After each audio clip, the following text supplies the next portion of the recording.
they say all men are created equal. Shot! Master! I'll pull out the Glock! Full of suffering, succotash, son! It's one of your nuts hanging out of your shorts. Real glass! You have a father, but your father's dead.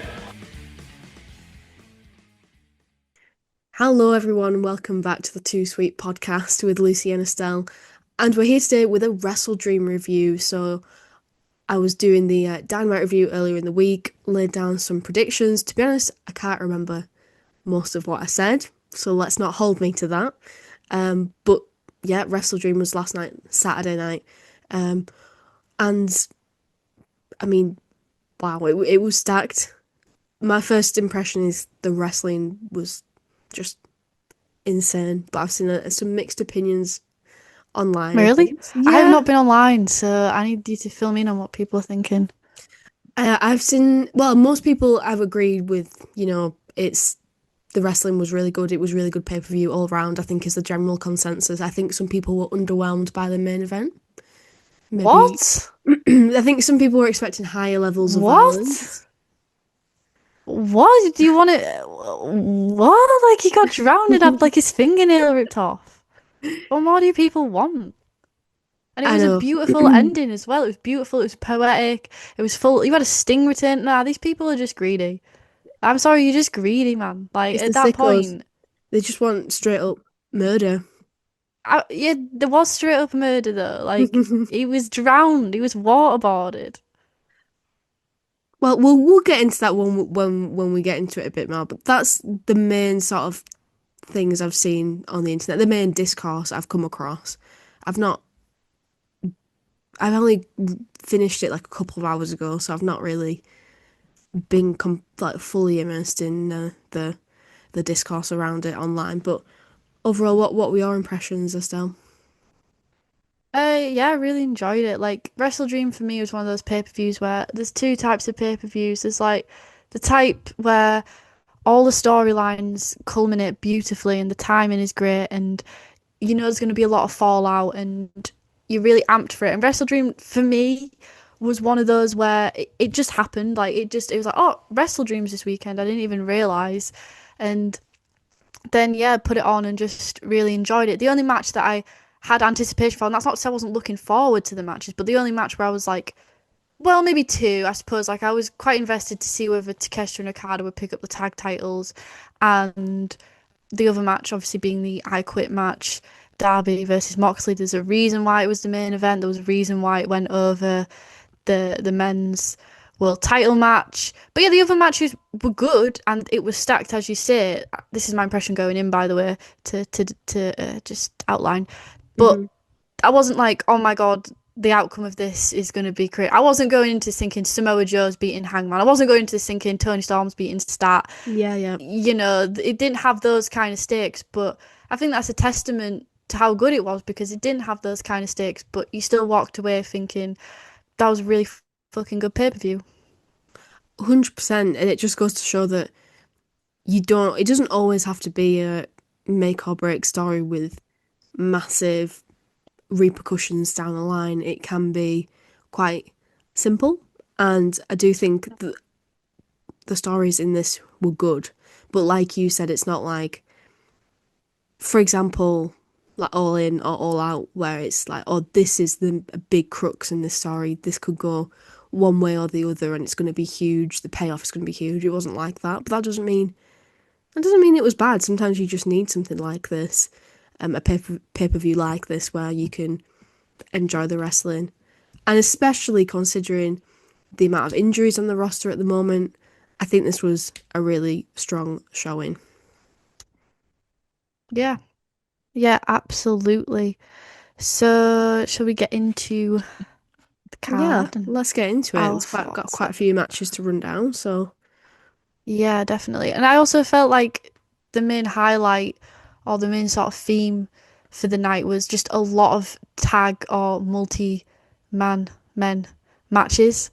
Mm-hmm. So that was great, because that to me is a great defining point of why AEW is so good, and why the wrestling is of such a high caliber. No one else has ever, since its inception, done tag wrestling like how they do it. And sometimes there's a bit of a lull in the division. Sometimes, the belts don't really feel as important, but it feels like there's definitely a lot of, what's the word?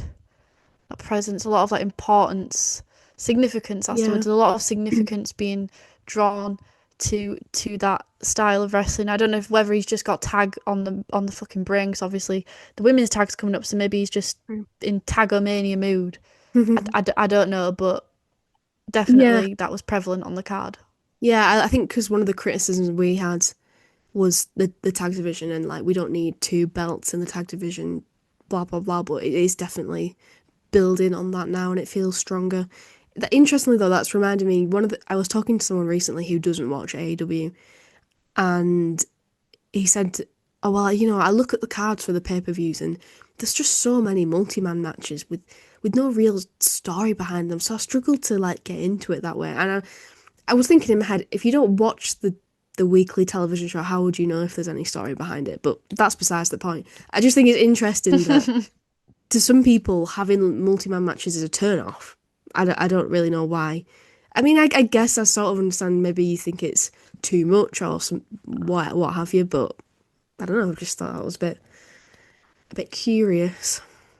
I think that's probably because that person is most likely a WWE fan, and you get conditioned to whatever product you're watching. So if you're watching a product that doesn't elevate the tag division or doesn't treat it seriously, then your perception when you see a card of a lot of tag wrestling in is, because you're holding it to the standard of whatever it is that you're watching. Well, But so you're very astute there because I can confirm this person is a WWE fan. So yeah, oh, you are shocker, right. really? Wow. You are right.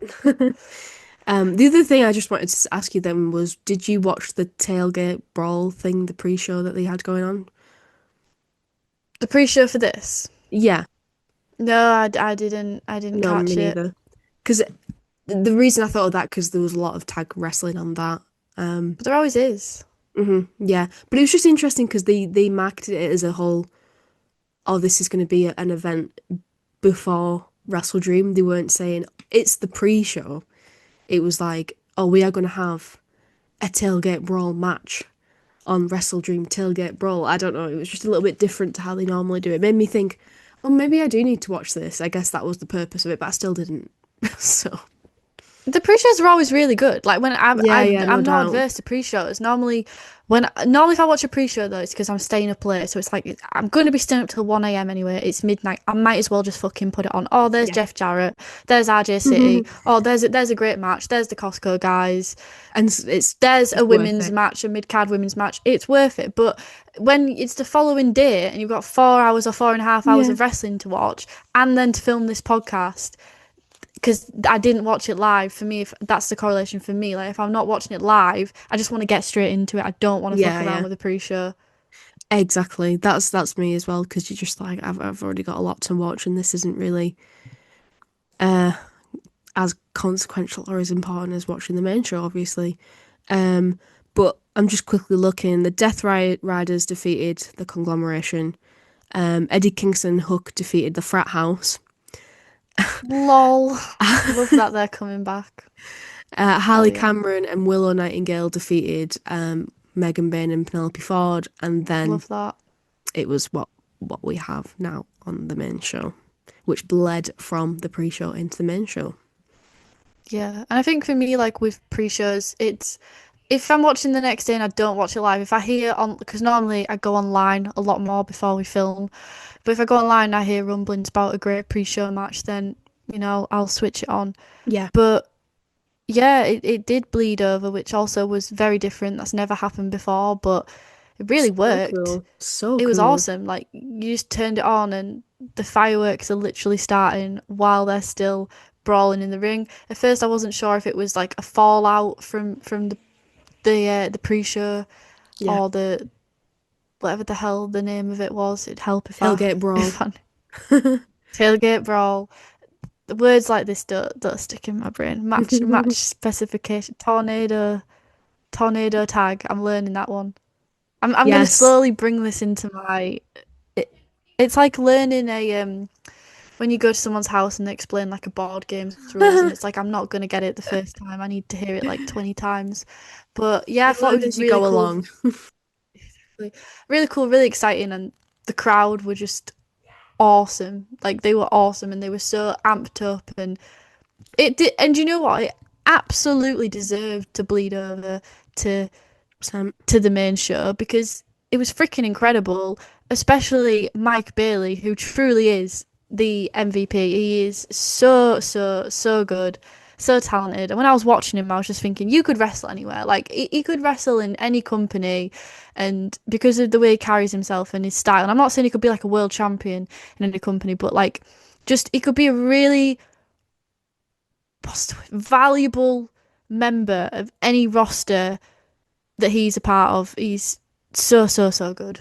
that's so true, and I feel like his style is quite versatile, isn't it? Because he's quick. He can do the high flying. He's a bit techy. He can do the strikes. He's got a lovely personality. So yeah, and he's just very likable. So I think you're Lovely absolutely smile, right. lovely personality. Could Yeah. do with wearing some socks, but you can't Not you can't every, win them all. no one's perfect. But Um, yeah, I mean, they were just giving absolutely everything, weren't they? And I think it was just a perfect way to start the show because, with inevitably when you have just a normal opening, you have entrances which can be a little bit slow depending on who it is, like if it's interesting or not. And then a match usually starts off in a pretty boring way. That's just the way wrestling goes, it starts off slow and it slowly picks up pace. Whereas this, it was just like from the very beginning, that there's nothing boring at all. You are hooked immediately. It's pure excitement. The crowd is already red hot. So then, as a viewer, you sort of feel a bit of like fear of missing out. Like I want to be excited. I'm into this as well, just by like association of that. So I think as like especially as a novel new thing that you've never seen before in wrestling, happy to be proven wrong on this, but I'd never seen this happen before ever. So it was just it was just all around very exciting. it's pretty risky as well. Like you don't know whether the crowd would be taken to it that highly by the time that it hit Yeah. that third gear, but they did. Yeah, that would take a So lot of precision and thinking through from the wrestlers. Like, the referees probably told them, right, we're going on air now. So they have to pick the right moment to kick it into the next gear so that the live crowd are already getting into it and then the camera comes on them at a good moment. absolutely. I just want to say as well, like with Mike Bailey, the other thing as well that I think is why I think he's so great. I just need to give Mike Bailey his flowers, and why he could go anywhere is he's got something that not everyone has, and Kevin Knight don't have it. And I'm not knocking Kevin Knight because he's great, and I hope that he does get this. But what Mike Bailey has is he's got a really defined move set, and when he goes through a match, he hits those points. And because the crowd are now familiar with those moments, they're familiar with the strike exchange, they're familiar with all of his stuff that that he can do. They're amped up and they're ready to see him, and it feels like I don't know, that is just a really, it's like charisma, and it's, I'm not saying he's going to be like the next world champion. I'm not, because I don't know, like I don't think he's like the best talker. I haven't really seen that part of him, but I just think he's special, man. I just think he's special. I completely agree. I completely agree. He's great. Big up Mike Bailey. Absolutely. But both teams were in top form tonight, to be fair. Every man in the match. Uh, it was AEW tag wrestling at its peak. Yeah. The strike exchange was a hell of a lot of fun. And yeah, then the ending was Stokely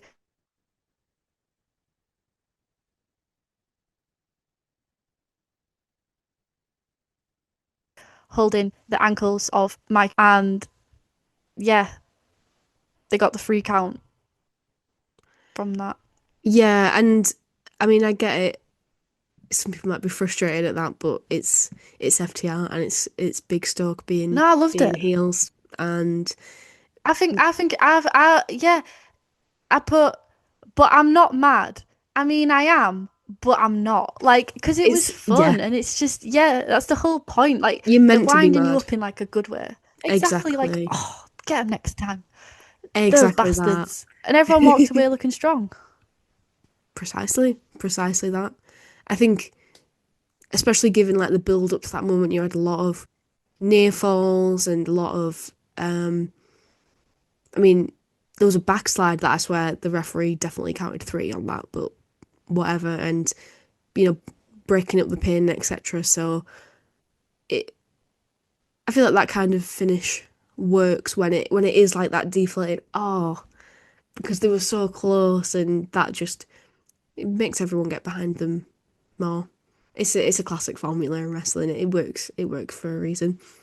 Yeah, and then the crowd afterwards, like FTR ripping the signs, and those kids at the front, which those kids Oh at the my front god. Yeah. were amazing. Like they really added to the pay-per-view, I thought. Yeah, good on them. I mean, how do they keep all that energy all night? They were on some mad sweets, Every definitely. match, yeah, they had some fruit shoots or something, Diet Pepsi. some E numbers. There's a lot of E numbers in America, a lot of chemicals. So yeah, I'm sure they were Knocking that gotta back. get that, gotta get Yeah, that for the they mill. were ready to square up with FTR.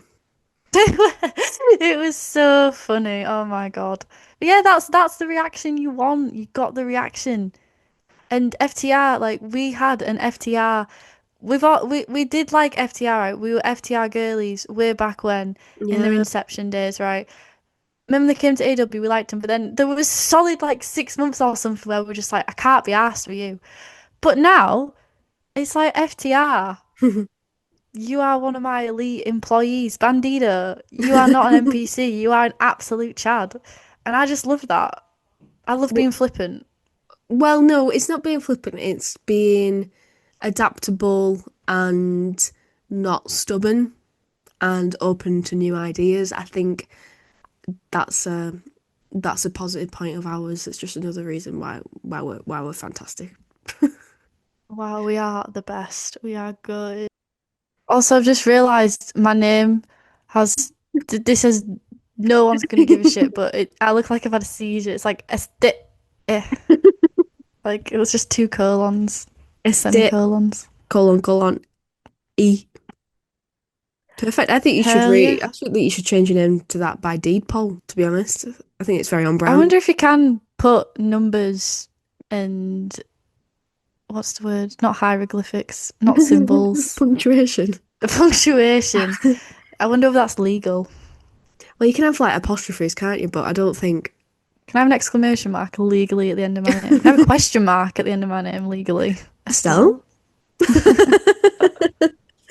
I don't know. I feel like this is important things that we need to find out as soon as possible. Lucy's got Lucy Simons capitalized space, and I'm just a hot mess over here. The Is professionalism it, is lacking. I don't know why you have to like retype yours. I've never had to retype mine. You're just like Okay. every time you put in a different name in. Anyway. So we're going to move on to Tekla versus Jamie Hayter. Before the match started, Tony Schiavone was at ringside with the wife of Lou Thez, Charlie Fez, which what I just thought she had lovely vibes. Like that is a grandma. Do you know what I mean? I was like, you are like I go around to your house, I'm getting fed. I go around to your house, like you're putting extra blankets on my bed. You're making me a hot chocolate before I sleep. Like Yeah. she just had such lovely maternal vibes. Yeah, she Great did. aura. And you could tell Thought how she gives happy good she was. hugs. Yeah, 100%. Yeah, She she gave the was so warmest like hugs. happy. She was so cute. Yeah, she was so pleased to be there. And she's like, this is the best wrestling ever. Yeah, it was Not very like that sweet. other woman who was like, the best thing about wrestling is You know you who's know when gonna you're gonna win. lose. The girl from yeah, what movie was that?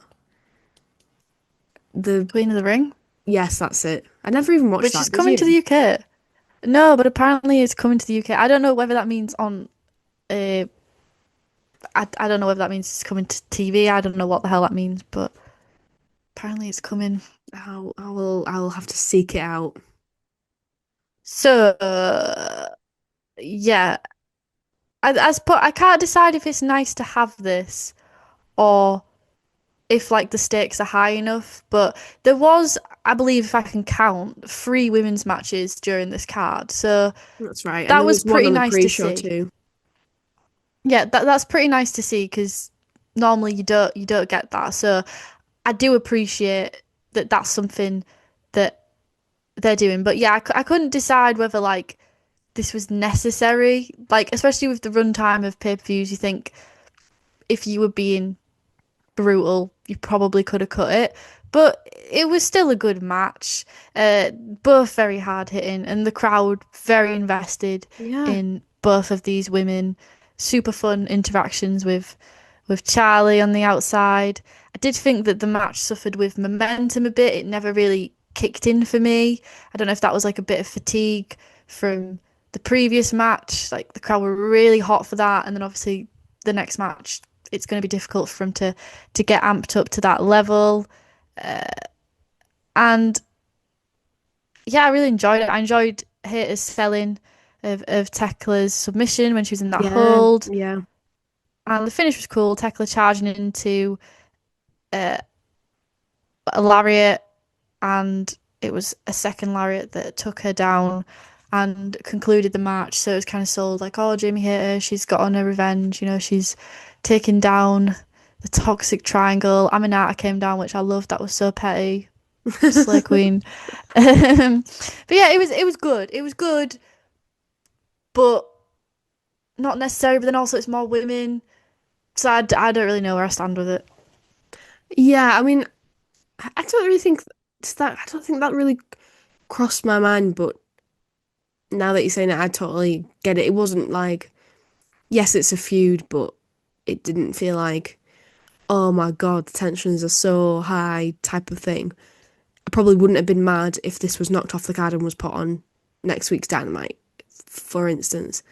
But I think that in the moment, I enjoyed it. I thought they weren't holding back. It felt quite visceral what they were doing. Probably because they were trying to follow on from the last match, which was difficult. But I feel like it wasn't as jarring as it maybe had the potential to be in that spot.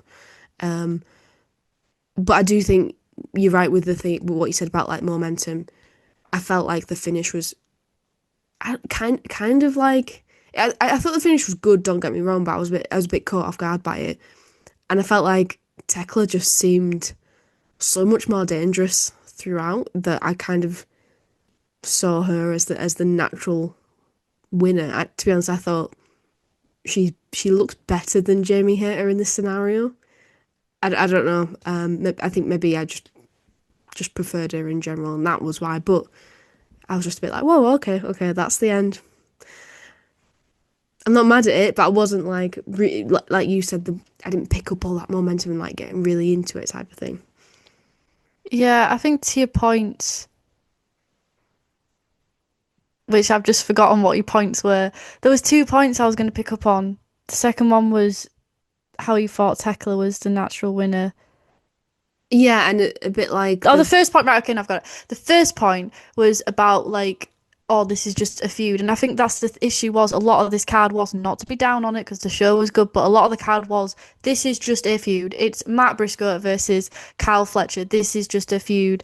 It's, some things like, oh, I guess the Hurt Syndicate and the Demand, I guess they've had a few bouts, they've had a bit of history.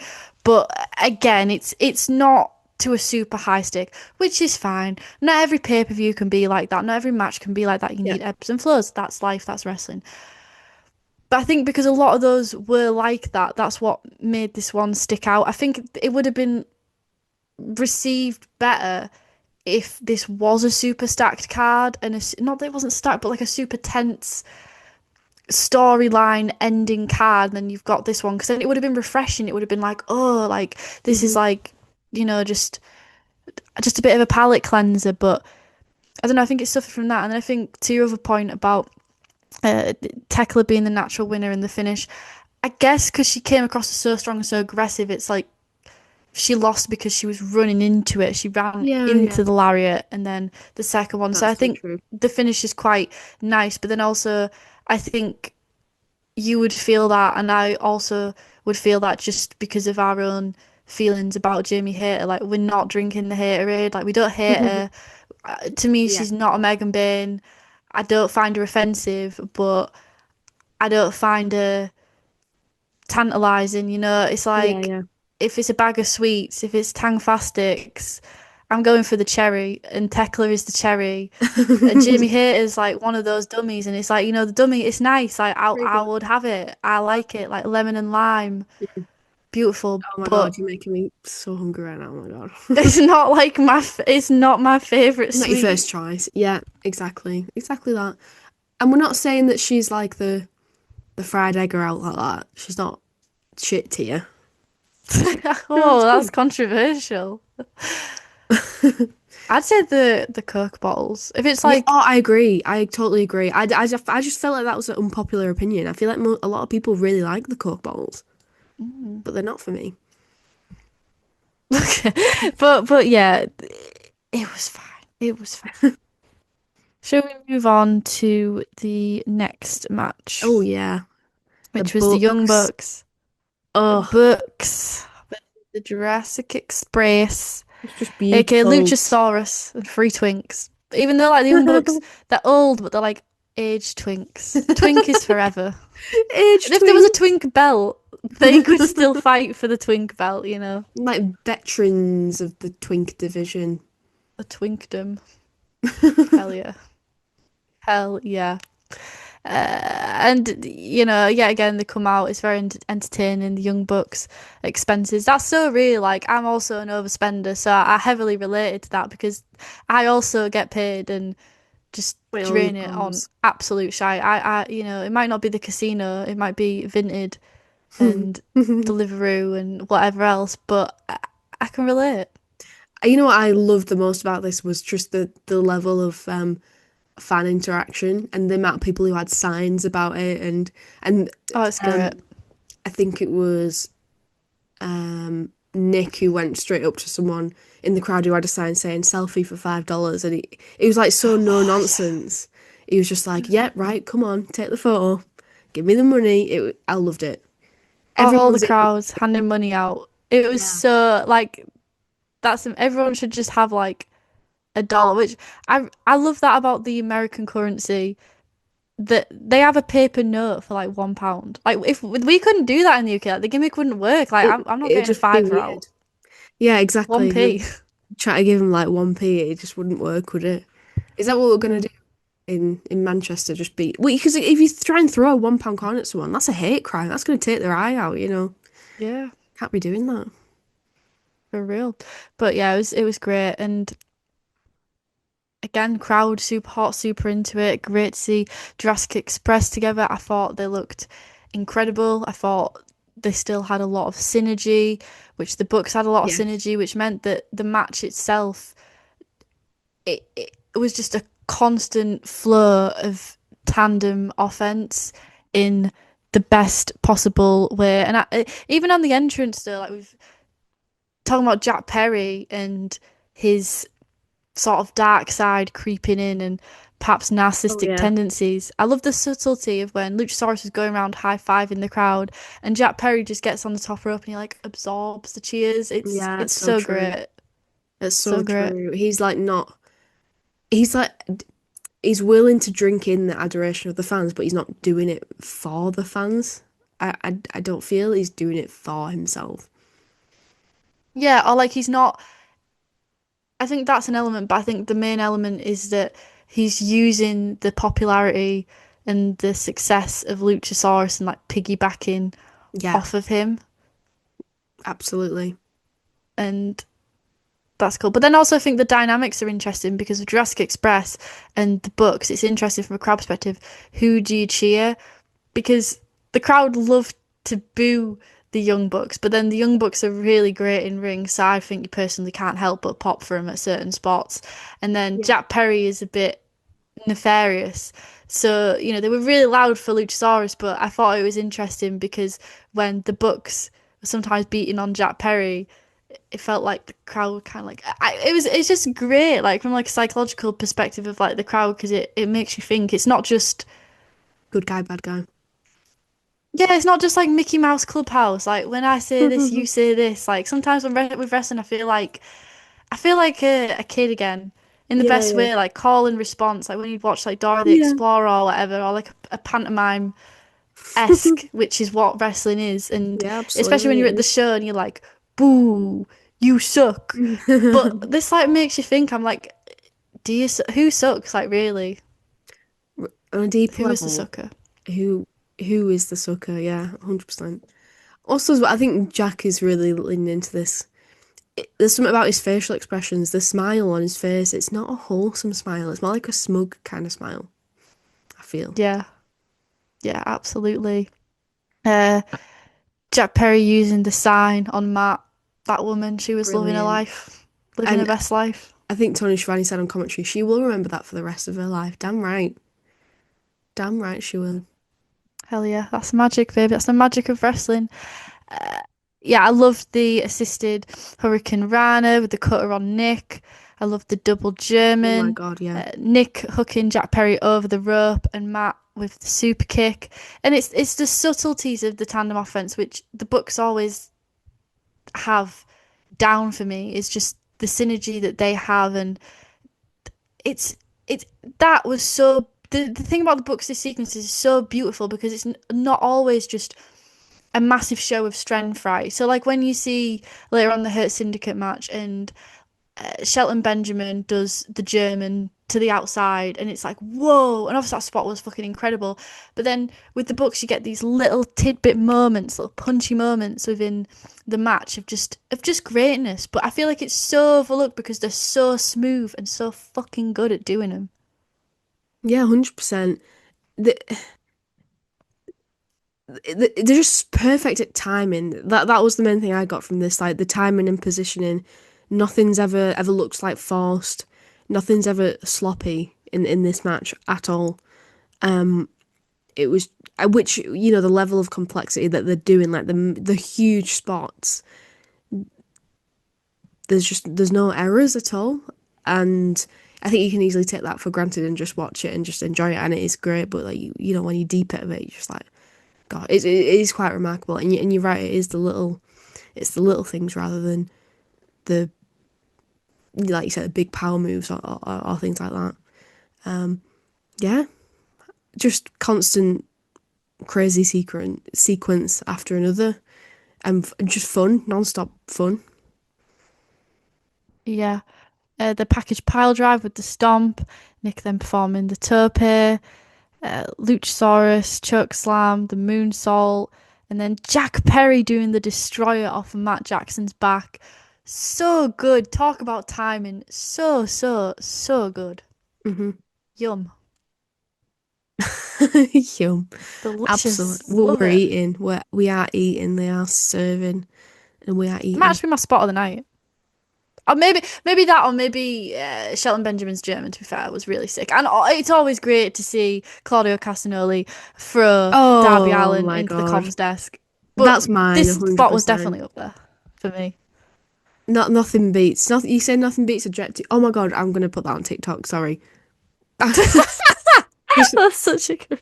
Claudio throwing Darby Allin. Nothing beats objective holiday. Sorry, that's just coming to my head. I had to Our say it out TikTok is loud. really cooking at the minute. Yeah, go follow Really us on cooking. TikTok if you Creative aren't juices. already. Um, well, these things pop into my brain and I'll have to make it happen instantly or I'll forget. Or someone else has probably already done it, actually. I'm pretty late on the bandwagon here, but yeah. What was I going to say? That was my spot of the night, anyway. Yeah. The countdown to extinction for the win. So, and I think it Love was, yeah, when we that. talk about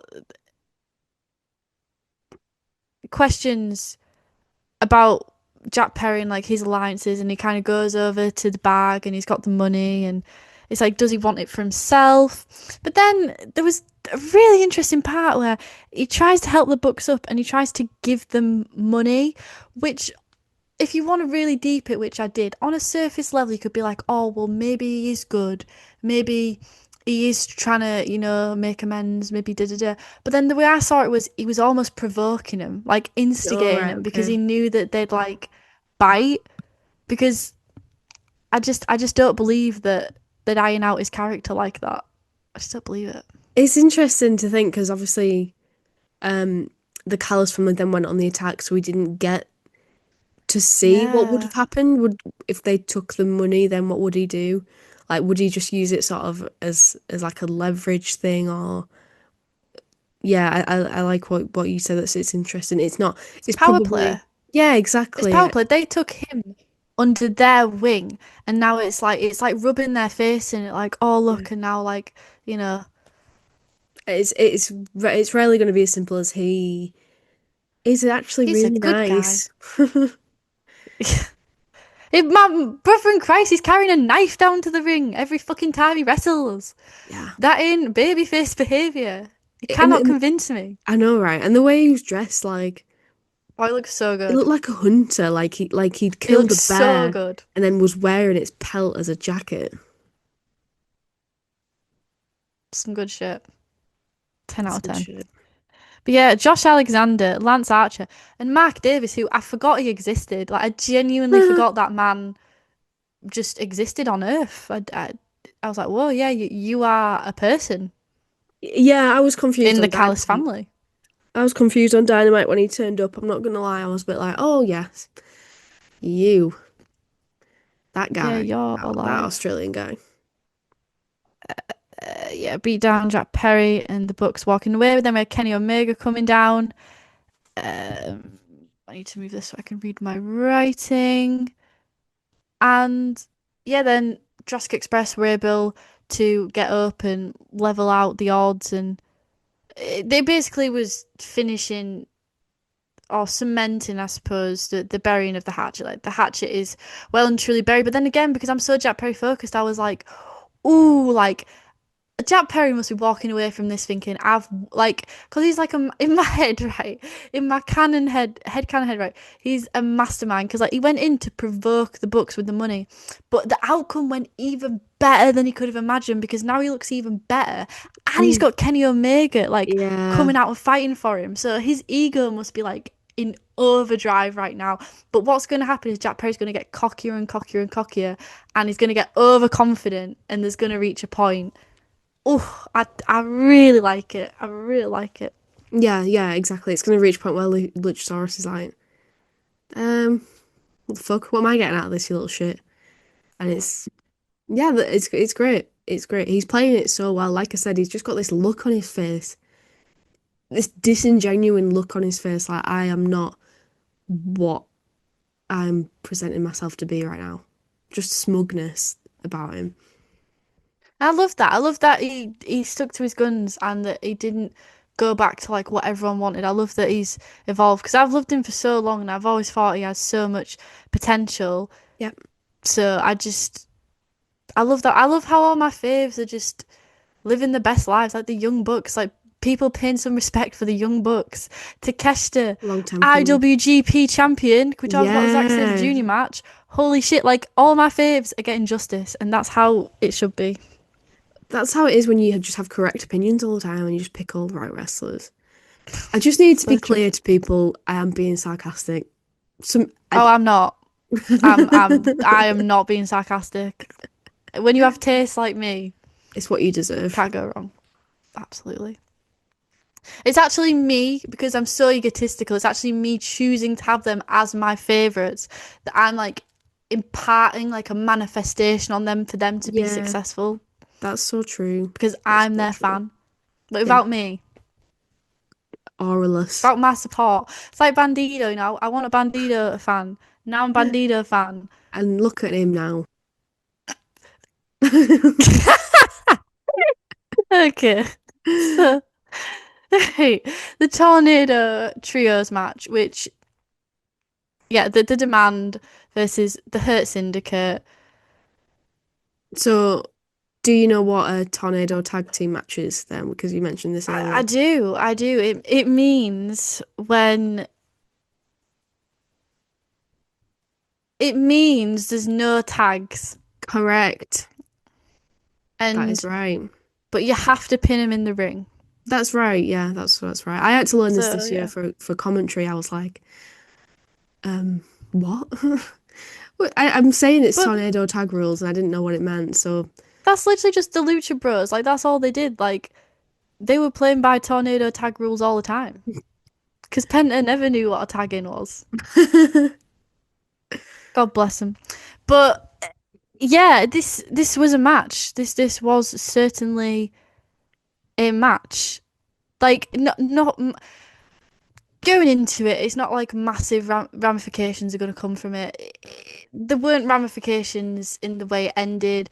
But do you know what? It's the Hurt Syndicate beating the fuck out of the Demand, mainly Ricochet, which is it's enjoyable. Like it's enjoyable, and this match was so fun as to be expected by the rules. The bodies were flying everywhere, and some really nasty spots. I talked about the German again, like Insane. ASMR. You know, we did a TikTok of Takeshita going through the table. That's also ASMR. That's also ASMR, and the Shelton Benjamin, the power bomb off the steps that was done to him through the table onto Lashley. That was also incredibly brutal. The playing around with the Kakina clutch was fun. Some call outs to Samoa Joe and the trio titles because suddenly that's relevant this week. But I also like this because there was a lot of multi-man matches, and you go from tag to trios, but this match had a different texture to it, and because like you can't have the huge elevated suplex where all the men were gathered around and we got that spot. You can't have those types of spots. Like, you can't have those showings of strength. I know Luchasaurus, big guy, strong guy, but you can't have it to the extent that you can have in a Hurt Syndicate match, and that's why they're so great. Is what they bring to the table in AEW in a division of twinks is very it's very interesting. And the spear from Lashley was what finished the Demand off, and the Hurt Syndicate all got their licks in because the match started. Sorry, I should have probably started. The match started with the Demand attacking the Hurt Syndicate while they're making their entrance, which made fucking sense because it's like, yeah, why would they not do that? And because they did that, it made the whole match make sense because it's like, oh well, they got one over, they've got the momentum, and then the Hurt Syndicate, because otherwise it wouldn't make. You couldn't have the Demand turn the tides on the Hurt Syndicate because they're just so OP during match. It has to happen through that. So it's a bit cliche, but I wasn't mad at it. And yeah, just overall the match, I had fun. Yeah, me too. I think the main thing for me was like, yes, it's another tag team match. We've got two in a row, but yet it was so different from the last one. It never felt repetitive or anything like that. And because, like you said, they're the big, strong guys. They're so different to the rest of the tag division. And yeah, I enjoyed it. All the spots that you mentioned, I thought were great. I thought that it was funny watching the Demand like having to throw everything one by one at Bobby Lashley just to get him off his feet and not really causing any real damage, just to get him off his feet. And what else? Yeah, and Ricochet like just being a chicken shit heel as usual. And that means they're the number one contenders for the Trios Championships, which is Okay. Is a little bit It's a bit of a step down, isn't it? Like if they win the trios, it's like I don't know. It's just a bit lame, isn't it? Like going from the tag belts to the trios. Yeah. And feels like a step down. And clearly, I think it'll probably be a good match against the Ops, and having everything that happened later on. The Ops are obviously massive heels now, so. Yes, so it seems. So we will move on to Matt Briscoe versus Kyle Fletcher for the TNT title. Again, similar to the last match in that it's formulaic and it's not reinventing the wheel, but you have a lot of fun with it because it works. And also, I know Kyle Fletcher is attractive because I didn't get the ick when he couldn't take off his trousers. And that was a very embarrassing moment. Like, I was embarrassed for him, but I didn't get the ick. So that was like a testament. I know, right? It's It's that It is. aura. Even Yeah. that didn't destroy his aura somehow. Do you know those things? And it's like, imagine, imagine him chasing a penny on the street, like, and you get the ick, but like, I wouldn't get the ick. Or Try imagine to him stay waiting balanced on a for. train. Oh, yeah, that's a good one. Or imagine him waiting to go down the water slide, waiting for the light to turn green, and the lifeguard to say that he can go. Um, my friend had one a few years ago, which was when he orders the soup of the day. Or Ooh, that's a niche one. asks what the soup of the day is. Oh, yeah, asking. Like, getting the soup of the day, okay, that's fine, but oh, that is icky. Like, asking what the soup of the day is. But if it was Kyle Fletcher, I'd be like, that is the hottest thing I've ever seen. Treading Like, yeah. water. Ooh, treading water. That should be one of our specials, just listing off all of our icks. Yeah, but imagine Kyle Fletcher doing that. Still No, hot. no ick. Still hot. Exactly. And you couldn't imagine a Kyle Fletcher match without Don Callis on commentary. He really Yes. does just add. He adds to, don't get me wrong, like Okada and Takeshita, but it's a different texture. Like with Okada and Takeshita, he's just like, yep, that's why they're good. Oh, yeah. But then like with Kyle Fletcher, it's like I don't know. It's like another level. It's like you It's can't more spell like, Adonis without Don. Like oh it my really fucking lays it god, on that thick. Like cracked Kyle me Fletcher is his favorite in the family. 100%. And it's funny because Takeshita and Okada are beefing to like they're in like a little ego battle, not just to be Don's favorite, but just to be the best. But little did they know, like the golden child is Cal Fletcher. Come on, Yeah, 100%. It's like the oldest kid and the middle kid fighting over mum's the attention, youngest but the kid. youngest kid is obviously the one with all the attention. Yeah, 100%. It's like he's got more hubris on commentary when it comes to Kyle Fletcher as well, because he's got Yeah, there's a like lot when those things little go wrong, seeds he of doubt. cares more. Yeah, 100%. And the It's seeds just of doubt brilliant. with like Takeshita and Okada because he's trying to defend them, but everyone's giving him shit. Like, well, there's clearly cracks in the family because look at these two. Whereas they can't give him any shit about Kyle Fletcher because he's just perfect. He hasn't got Yeah, a single flaw. Um, and I just love the way that he lays the story foundations on commentary, and also him and Nigel were just hilarious together. It just adds a different level of entertainment. It's like, okay, I'm tuning in. Not that I tune out commentary consciously, but sometimes you do sort of, don't you? But like, I'm actively listening because I want to know what he's gonna say next. yeah. And I thought with this match, Fletcher runs the technique, but Briscoe runs the brawl. So you've had different moments in the match depending on where the flow was, who was running it. Briscoe was kind of running it outside of the ring, and Fletcher was running it when he could have the the pace be controlled and wrestle with poise. Yep. And yeah, but then still both having that aggression and that viciousness, just absolute great foils for one another. Uh, and lots of high risk spots as well. Briscoe, when he landed awfully outside of the ring, I was like, oof. Yeah. But yeah, they definitely laid it all on the line. And I think the thing with Briscoe is each time, which I think Don might have said on commentary, is, or someone said it on commentary, because the match ended with the turnbuckle brainbuster, which was just, I mean, first of all, before I get into my first point, I just want to conclude that ending right. The turnbuckle brainbuster, and then Kyle Fletcher slowly crawl into him, and Briscoe's selling of it as well. It was just absolute perfection. Chef's kiss, beautiful, amazing. But I think the thing is about Briscoe is because he always loses, but you never think he's going to lose because he's got such tenacity with the way he wrestles, and you can't imagine him going down. That it takes a lot to put him away. So each time, each match, it has to be up to the ending, and they certainly delivered that, and I thought it was fantastic. No complaints. Yeah, I mean, I did get to the point where I was a little bit like, I mean, what the fuck? How is Kyle Fletcher kicking out at this point? I will admit that because he did the J driller on the apron, then he did the froggy boat on the rope, then the froggy ball to him on the outside, and then the froggy ball inside the ring, and he still kicked out. I was like, there's no reason anyone can ever kick out of this, but it's Kyle Fletcher, and I get everything that you just said does kind of justify it. So I'm not furious about it, but I just felt like, gosh, I mean, come on, that's a lot.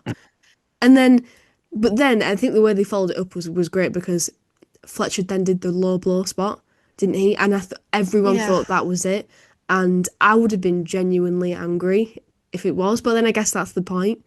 But he kicked out, and that's when a flip sort of switched in Fletcher's mind. He was fuming that it wasn't over. So then he just went all in from that point and didn't let up, and leading eventually to the brainbuster on the turnbuckle. So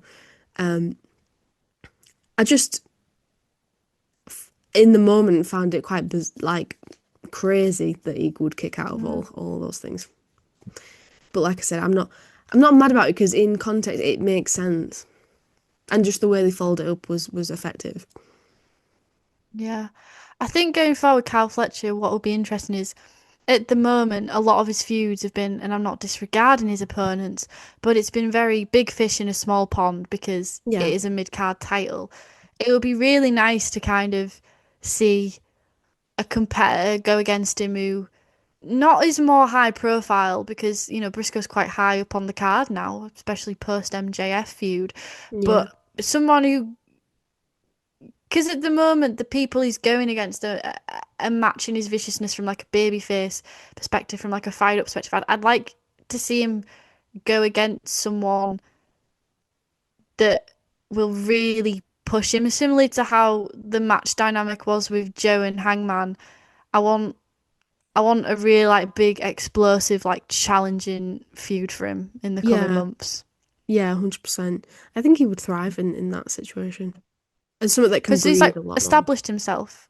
hmm Sorry. No, I was gonna say just something that can breathe a lot more than, if, for example, let you face Hangman, didn't he? But something where he has the room to really grow with it, and it can go longer term than that did. Absolutely. Absolutely. So, do you have anything else to say on that, or can we move on to Tony Storm versus Statlander? Well, let's move on. Okay, so this was the women's title match, which I was quite anticipating, to be fair, just to see how they were going to go about it. The rematch, Tony Storm's rematch, and it still just feels kind of weird to see her lose. Again, I said at the start I didn't think she was going to lose, but I knew it was going to feel weird to see her lose. So I was anticipating to see how that was going to go. I loved how they both got video packages. They were both beautifully done Yeah, and they were added a amazing. lot to the start of the match, made it have that big match feel. And I loved seeing Chris getting her flowers with her entrance because she absolutely deserves it. And I think one thing that's interesting about Statlander, which at the start I was like, oh, she's champion, like that feels weird, but I like how every match she's showing why she's champion and why she deserves it, and how many Yeah, champions do you watch them and they're proving themselves or they're trying to gain confidence. It's almost like fake it till you make it because normally it's like they've gone through their struggles, they've gone through the strife, and now they're champion and they're just super confident. I think it's really refreshing to watch her matches and watch how she's like blossoming into herself. I think that's really beautiful so and really true. cool and lovely. Yeah, that is so true. That's so true. I never thought about it that way, but you're right because yeah, she's just growing in confidence every time, and she is improving all the time. But that's not to say she wasn't worthy of being champion in the first place. But yeah, it's just nice to see that it's not like it's not a linear story of, oh, I'm at the top now and this is it 'cause I've got the championship belt. Yeah. There's still so much room to So don't feel get better. bland. Yeah, Like the matches don't feel like also when I'm not thinking, oh, when's she gonna lose it? I'm watching it and I'm thinking, I hope she doesn't lose it because every match she has or every month that goes by, it just establishes her more and more and her confidence is growing more and more, and I want to see her reach that point where yes, she's champion and she's like leveled out. yeah, 100%. I like the start of this match. It was a very technical start, but it Yeah, didn't feel performative.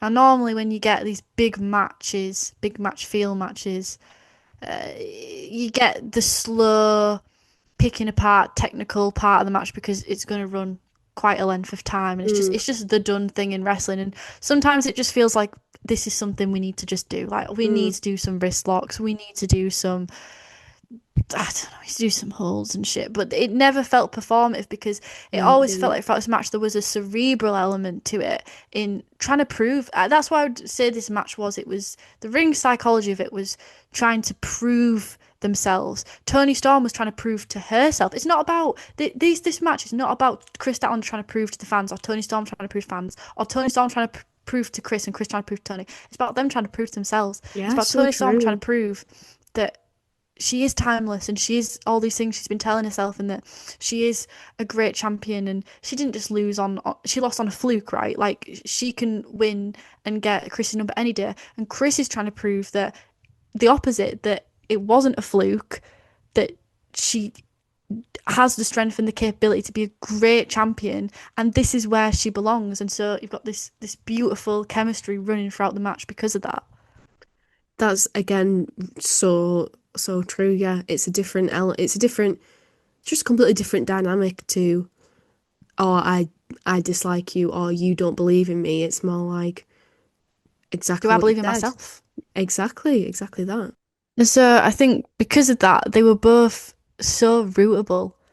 Like you were Yeah. rooting for both of them. Like I did want Start to win overall because, like I said, I just want to keep watching her evolve, and feel like if she loses the title, that kind of kills the momentum of watching that evolution.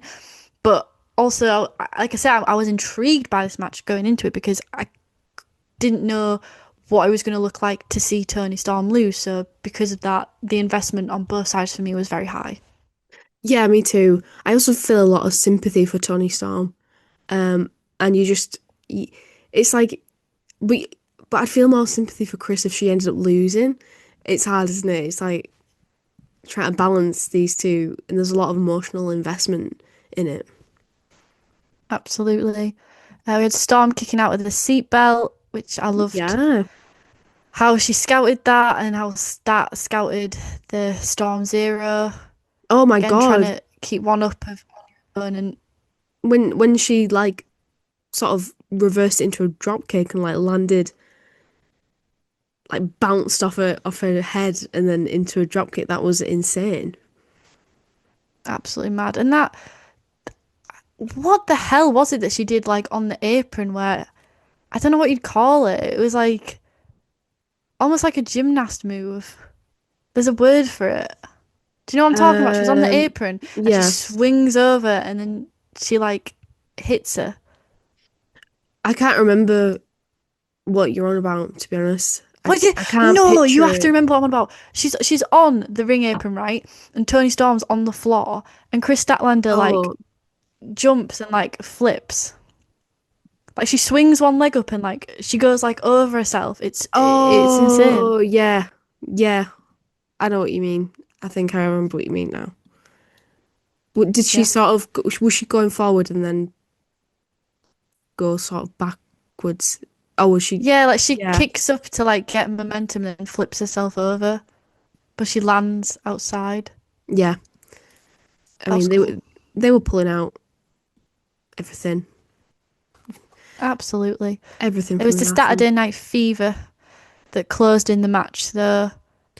It was interesting, wasn't it, the way that played out, because she was trying to tap her out Yeah, and she just couldn't, and Tony was refusing to give up, and Tony shouted at her something along the lines of "just fucking kill me," and then that's when, because that's like a callback to what I think Tony's been saying in her promos and things, and then then Chris was like, okay, fine, and then hit the Saturday Night Fever. I think, did she hit it twice, or I'm mm, not sure, but yeah, and then on commentary they were making a point like you can't hold a submission hold forever because you get worn out because you're squeezing so hard, and I just thought that it was interesting great because call. yeah, Tony Storm was really didn't want to give up, and it's like she refused to tap out, almost like she wanted to be knocked out by a move so that she had no choice but to die, and like, she she had, yeah, she just had no choice about it. And then afterwards, we got that beautiful showing of respect, Hmm. which was lovely, lovely to see. And then Mercedes with the frat house of all I mean, fucking people. hilarious. They just looked, they were having a great time. They looked ridiculous. I love the frat house, top tier, A plus on my roster ranking. But absolutely essential members of the roster. Elite tier. But you know what? They've got personality, man. Like they Well, you might can not say be the some best, people. but I just like a bit of personality. Like if you can get up and shake a bit of ass, like that is a bit of personality in I it. mean, they were nailing that Monet dance with those belts. Exactly. But the whole point of that was Mercedes sort of stealing the spotlight from start, which is quite meta because I guess like a lot of people do feel as though Mercedes matches perhaps have a higher importance, or I think some people see Mercedes as and the TBS as maybe the more true women's title because they put more stock in Mercedes Moné because she's a belt collector, she's got a higher profile than Chris Statlander. So I do think that's like kind of meta and kind of fun to Yeah. like confront, I think. Yeah, very Confront that true. idea. Very, very true. And AW is quite good at doing that, isn't it? Like taking what people are saying, like a criticism, and turning it into something meta, something good. The Young Bucks do that a lot. I think that it can be really, really effective. Absolutely. So then that went into the open challenge, Mercedes versus Mina. And I wrote at this point, I really liked the flow of the card, and not just from that to that, but the way that the tag matches sort of like bled into one another. I felt the card placement the whole night was really good. So that even though it was a long show, I didn't really feel that fatigued watching this, if I'm being honest. I found it quite easy to watch it, and I think that's down to the flow of, Yeah, of, of the placement of the matches. yeah, I think you're right. And I'm not sure how long it actually was in comparison to past pay-per-views. I've not looked at the runtime and yeah, I can't remember, but it didn't feel as long, to be honest. It felt like you say, what not, fatiguing. Mm. So this was a fine match. It was absolutely fine. It As I was, wrote down, it's great to see three women's matches. It's great to see Mina Shirakawa and Mercedes Moné together. They always put on a great match. I think Mina personally for me is like one of the top workers in the women's division. I think she just always goes out and just smashes it. Lots of aggression. And it's kind of following another theme. There was the theme of tag wrestling, but there was the theme tonight of a champion with poise and confidence, and the challenger being unyielding and energetic, which I know is like a wrestling trope, but it just felt very prevalent tonight. yeah, yeah. I think that's a really good point. And again, not something I'd thought about. That was a pattern, definitely.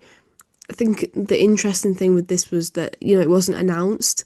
So I do wonder, like, was there sort of a bit of a question mark around whether Mercedes would make it back from Mexico in time to be on the card, which is why, it was maybe a last minute thing.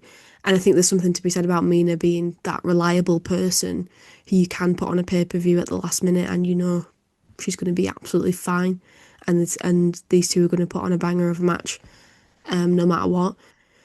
But yeah, it was interesting that Monet was basically like, yeah, I'll fight anyone who is a champion. And that was just put out on social media. There wasn't really any sort of build to that, but I think it felt a little bit random. And I, as a result, I wasn't massively into it, but it did have quite big stakes because obviously Mina's championship was on the line. She's interim Ring of Honor TV champion. But And you then never thought no, Mina was going to beat her. well, no, exactly. But then I was thinking that's pretty significant to give Mercedes a Ring of Honor championship, just because of um, commitments. And then you assume she has to wrestle on Ring of Honor TV, and she's adding even more things to her schedule, which is already very busy. But yeah, and also that was like her 11th or 10th, I think it was 11th championship. So now she's an official like record breaker, which is huge. But yeah, my point was originally that like, yeah, I knew in my heart that Mercedes was going to definitely win, but I also thought, is she though? But then I realised that the TBS championship was on the line, and I didn't realise that at first. And then I was like, oh well, It's pretty obvious now, but anyway. Yeah, yeah, absolutely. It, yeah. Well, once you know that the TBS title's on the line, it's not difficult to conclude what the ending to the match might be. But it's still, Mina Shirakawa is very similar to Matt Briscoe in that I think she is sometimes put in that position of old reliable, which means sometimes Yeah, when you are the reliable one, you lose a lot. But you're reliable because no matter if you put in that position to lose, you can create a false sense of believability. absolutely, yeah. So the match concluded with like the poke to the eyes, the kick out of the statement maker. We had a few more kick outs with the roll ups, the money maker, the hand on the rope. Then we had the backslide with Monet propping her foot on the rope, which enabled her to get the victory. So I guess that was their way of sort of going around it. Of like, oh well, she lost by cheating, so it doesn't make Mina look as weak. I don't know. Yeah, absolutely. I think that's right. And it makes sense. I don't think it weakens Mercedes really, because that's how she's done it. She's clever. But um I think I saw someone online saying that like she tried some other tricks that usually always win her the match. For example, um did she go from like the I think the seatbelt or something like that, like a particular type of pin that usually wins her the match, and it didn't.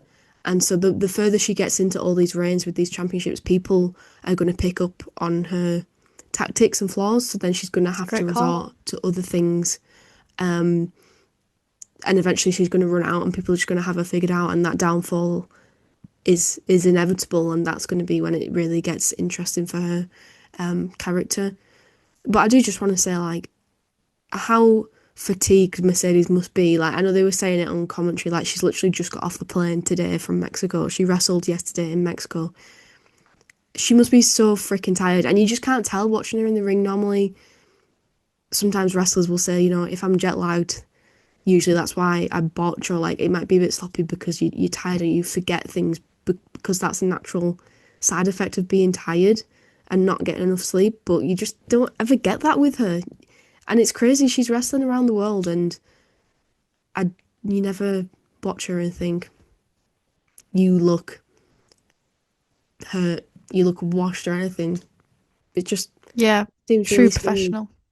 Yeah, 100%. Absolutely, and that's why I guess they can trust her with the Ring of Honor title. And it's like, Yeah, yeah, it's another thing onto her schedule, but if she can handle it, she can handle it. If she's built yeah, different, she's built different, isn't she, at the end of the day? And I absolutely. suppose when you're in that situation, if you've got that momentum, I imagine, and that adrenaline, and you're just going from place to place, wrestling from place to place, and you're so focused on building a legacy that now is the time to do it. There never is going to be another time in her career when she's going to be able to do this and wrestle in all these places and put on these types of matches. This is like a once in a lifetime, once in a career opportunity. So she's So just true. maximizing it, and the companies that are working with her should also be maximizing it and maximizing the talent that they're putting up against her and thinking about like who do they want to put over, who do they want to get the rub, etc., etc. It's a great opportunity for all who are involved in this situation. 100%, 100%. Yes, then we had Stat running down, tossing her belts to the Mm. side, and again, talking about confidence. Like, I just feel like this is not something we would have seen like a month or two ago from her, but it's just great to see that evolution of her character and of, honestly, I think probably herself as well, like probably her own self-esteem outside of the ring. But Yeah, 100%. yeah, Mercedes tried to go for her, but Stat was able to catch her and then dropped her. So it was like sort of reasserting the hierarchy of the women's division, which was nice to see. Yeah, and what you said earlier about it being sort of, I guess, like a microcosm of like what people have been saying about the women's division and just re-establishing. that is it's very interesting, and also they did so I'm skipping ahead a little bit, but Mercedes had a promo later on, didn't she, where she said she's going after Statlander after this. So this is going to be a thing. Gonna be a bang. Then we had Takeshita and Okada versus Bradita for the tag belts. I feel like if this match had a music, because sometimes people edit matches to music and they put it online. So sometimes it's really tough. It's like it'd be like fucking Linkin Park in the end. And Yeah. it'd be like, oh goddamn, like this shit deep. Comment if you cried. But like to me, if I was gonna edit this, I'd edit it to the Saturday's ego. Because I feel like that's what like Takeshita and Okada were giving. Oh, please put that on our TikTok. Do it. Oh, so Do many it. great TikTok ideas. This is so true. Oh, I'm pissed off I because last love time I that. came up with loads of ideas and then I didn't write them down, so I forgot about them. Like the last episode we did together, I had loads of good ideas. Oh, I know, right? I know they come and go. You either have to like write it in a notes in your notes app, or just make it literally straight away, or else it just evaporates. But I love that. Yeah, fan cam and the Saturdays, perfect, just perfect. Absolutely. And of course, Takeshita, I know I mentioned it before, but IWGP champion, baby. As he deserves. Exactly. Exactly. So, and I also wrote down Okada and Takeshita are the definition of co-workers. Yeah.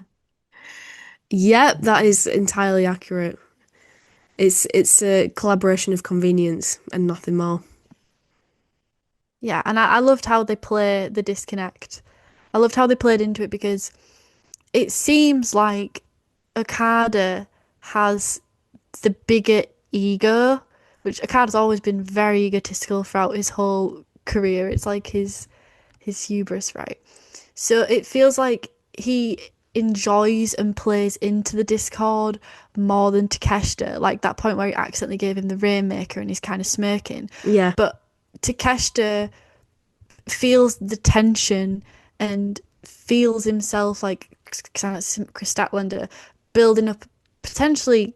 He's always been confident. It's called fucking alpha, fuck's sake, but like that Yeah. confidence against his freaking senpai, right? Mm-hmm. But like it was that point of where Okada nearly took the pin and Takeshita broke it up because for Takeshita, winning is more important, but you can tell that like he's been more and more provoked by the mind games of Okada. And I just think the way they play into that disconnect and the way they're managing to flesh it out, because if this was like I don't know. I don't know. I just feel like maybe it's just the cultural subtleties as well of like them both being Japanese wrestlers. I feel like this being more drawn out and like less confrontational makes more sense because if it was like an American tag team, it'd be like, "Oh, bro, what'd you do?" Do you know what I mean? Like, oh, I just, you know what I mean? Like, it would just be different. But like the Yeah. vibes, like the restraint of the disconnect and the discord is great, and I love it.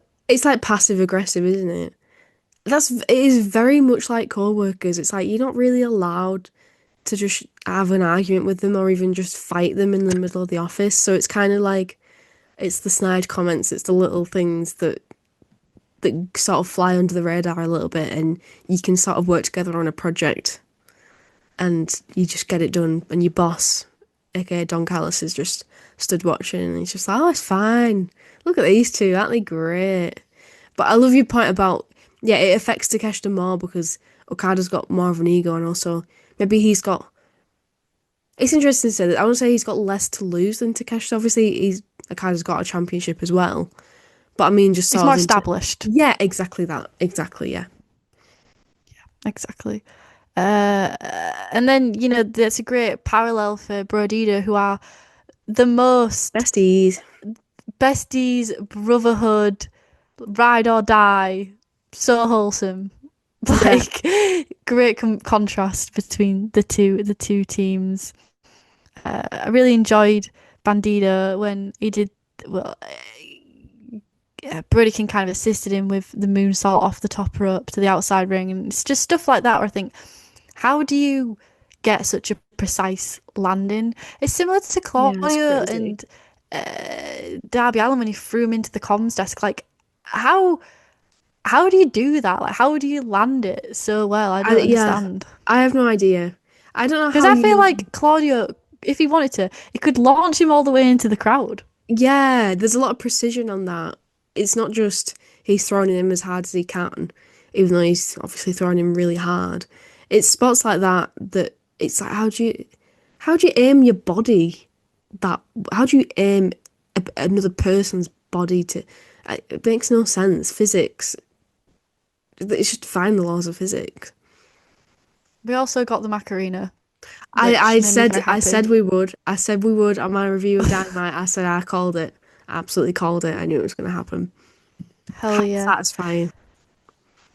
Takeshita and Bandido's flow was also a lot of fun. The chemistry that they have, the tensions they have had in their matches, in the match Death Before Dishonor, uh, really cool. And then it was kind of annoying though because Okada tagged himself in, so he like disrupted that flow and like intruded, which yes is what I mean. Like Takeshita wouldn't be doing that. Like Takeshita would just Yeah, like right. leave him to it. He would be inserting himself where he doesn't need to be inserted. But Okada's ego, it's the Saturday's ego.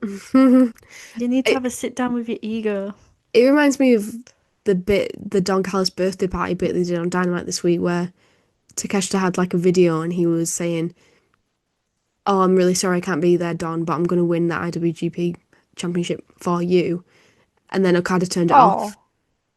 And he hadn't even finished talking. Okada just switched off the TV and he was like, "Oh, I'm sorry, I pressed the wrong button." Um, which that just sums it up. It's just exactly the same thing. Like Takeshita wouldn't do that to him. I guess Okada sort of knows he can get away with it as well. yeah. And then yeah, Takeshita helping with the near fall, his urge to win, surpassing the urge to confront him, and then we had Bandito pulling Okada into Takeshita for the Rainmaker, and Okada smiling, which was so like he's getting almost like more bold, like more brazen by it by the second. It's really fun. He's got Really fun. such a. This whole pay-per-view. Sorry, Sorry, no, you go on. no, you go on. My point is stupid. It's really stupid. I was just going I to want say to that hear it. Okada's got a really cute smile. Just like, you I'd know, say Jack Perry has a really cute smile. well, That awards. Who has the maybe, cutest smile in AW? yeah. It's just, I don't know. I was like, oh, no, don't see you smile that often. And you look really nice. You should He do that more smiles when often. he calls people bitch. Yeah, true. I forgot what I was going to say now, and I You thought if you went saying, first, I won't you, forget. you said, you began by saying that's the thing with this whole pay-per-view. Oh, this Well, whole pay-per-view. what were we talking about before though? Um, No, I've got it. Sorry, sometimes it's like when you lose something in your room and then you have to ask someone to go look for it, but then you and then you find it. That's like instantly me when find I lose it. my thought. Anyway, I need to get back on track or I'll forget again. That's the thing about this pay-per-view is there was lots of character building, lots of subtlety within character work, like Jack Perry's character work, Okada's character work, Yeah. Tony Storm and Chris Statlander, lots and lots. And if you just look at it for what the matches were and for the results, and you could walk away and be like, that was good wrestling. But if you look deeper, you're like, they weren't just dialing this shit in. They weren't just like, oh well, this is a predictable match, so I'll just go in and fuck off. Everyone in who was wrestling was really putting in the role, not only in the ring, but like in terms of like mentally thinking, how am I coming across? What do I want my character to be doing next? Da da da. Everyone's so fucking focused and on their top game, and I just love AEW so much. Oh, it's so good. So proud of them all. They're just doing the best, and the best is amazing. Yeah, 100%, 100%. They're locked in. Absolutely. And then we had the most wholesome ending when Brody King was like, Bandito, because his shoulder was starting to give out. He was like, Bandito, never stop fighting. And then, yeah, he did the tope. Well, Brody King did the tope, sorry, and Bandito locked in the 21 plex to Okada, which was wild seeing. Because when this match Yeah, started, I was like, well, Takeshi's getting the pin, isn't he? Fuck's sake, Takeshi's getting the pin. But yeah, Okada that's took the huge. fucking pin. I believe he's one of only three people who've ever pinned Okada in AEW. I mean, So it's Bandito is pretty good, to be fair. If you'd mhm. told me like a year ago, could you imagine 2 years ago if someone told you that Bandito was one of three people to pin Okada? You'd be like, what You'd the be hell? pissing yourself. Yeah, But now yeah. I'm like, you know what? That he deserves that. I mean, Absolutely. in the moment, it makes complete sense.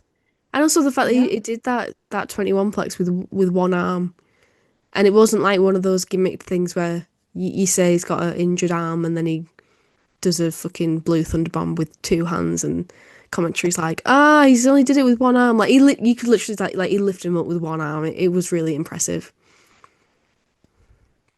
Yeah, so I wonder what this is going to mean because I was really hoping that Takeshita and Okada would win the belts, even though I really like Brodito's act because I just wanted Yeah, to see yeah, how yeah. they'd manage it. But it was really interesting the way they went about it, and I wonder what's going to happen going forward because it was Okada's fault that they lost the match. But Yeah, because Okada is a narcissist, he won't take accountability. You know, in his mind, he's going to be definitely like, not. "Oh well, it's Takeshita. It's Takeshita's fault." So it's just going to 100%. heighten the tensions, which is Um, brilliant. but also I don't think he'll be held accountable by anyone other than like Takeshita maybe, but you know that Don Callis is Oh going to be yeah. like, oh, it's just a misunderstanding. It's okay. We can't win everything type of situation. So then he'll never, you know, it's just validating him. So then we went to the back and Tony Storm was disassociating, dazed, Relatable. non-verbal, very relatable.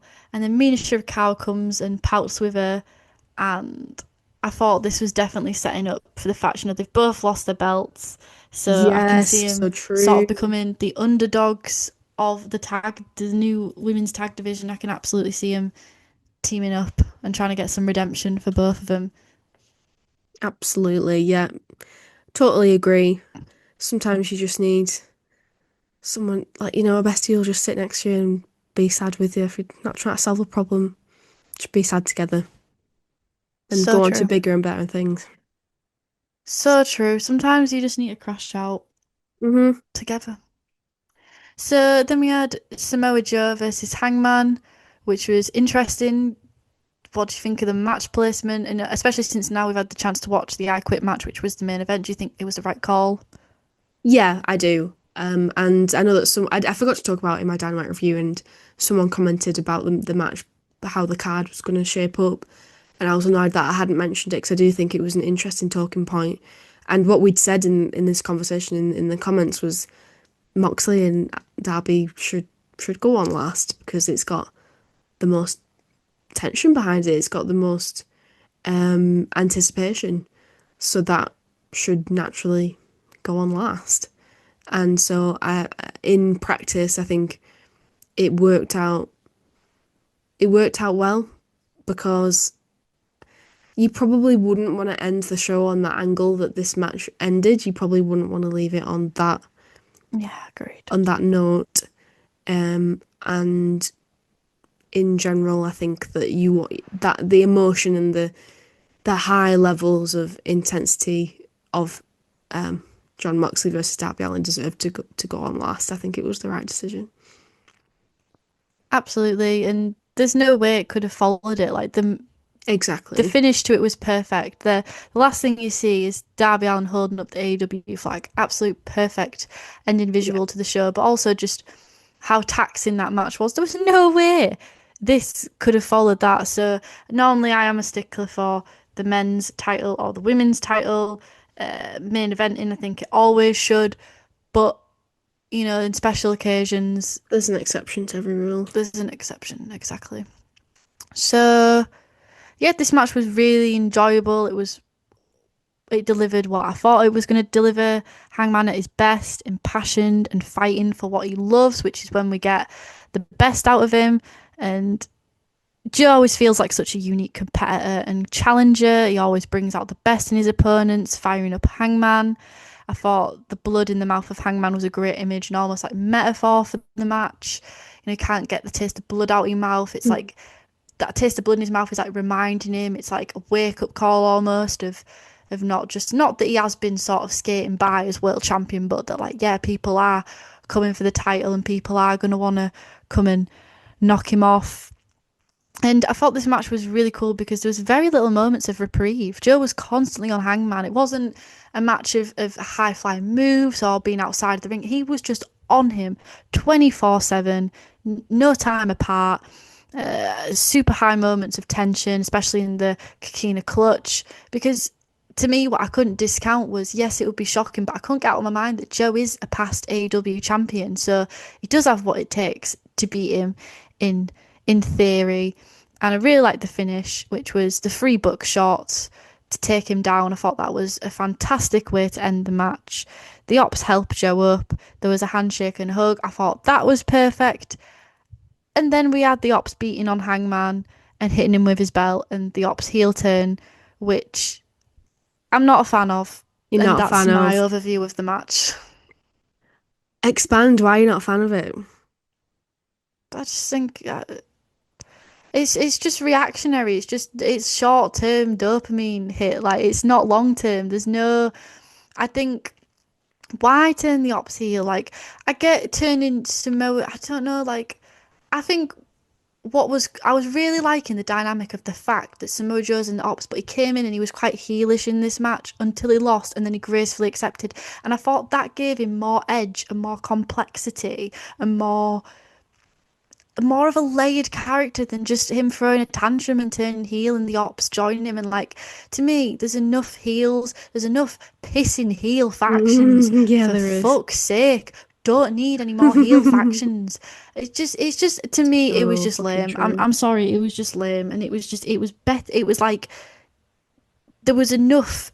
It's like decorating a cake. There was enough decorations Sprinkles. on the cake. There was enough sprinkles, and then there was just one sprinkle too much. Like, you didn't need to do that much. Like, I feel like they thought that maybe they were scared, like, oh, we have to do more, and maybe also it's the Ops worrying about stagnating. But I don't think they're going to get any more momentum turning heel than they did face. I think it'll provide a short-term story that'll last a couple of weeks at max, and then they'll fade into obscurity, and it'll be much harder to book them as a heel faction than it would be if they just kept him face and kept Joe with layered complexity. That would have been far more interesting. That's my feelings. And you've articulated your feelings very well. I think it's difficult to argue with your point that there's already too many heel factions in AEW. We don't need more bad guys ganging up on good guys. We've seen that. We've reheated those nachos about 100 times. um, so I yes, I agree. I think you're right. It is like a short term, like, instant dopamine hit, because it was like, whoa, shocking moment after the match, and then where do you really go from there? So you're gonna have a rematch probably. Hangman's gonna win again probably. Then what? Well, we have to go through a couple of weeks of him being beaten down because we don't get to see that enough with the whole Death Rider stuff. Like, it's just, yeah, Yeah, it exactly. just wasn't the call. Yeah. Well, we'll say that, yeah, leading up to that, the match in general agreed with what you said. It was good. It was violent. Hangman had to keep on trying. It wasn't working on Joe because he is such a different beast. It looked like even more of a unit than usual. I will say, like, the boldness. Also, I've seen bold theory online. It's when people go bold, they turn evil. But yeah, he reversed the bookshot into the coquina clutch. He kicked out I'm of trying to think of, like, a dead good eye. bald person now. Is there any person who's bald that is like, because The Rock's quite evil?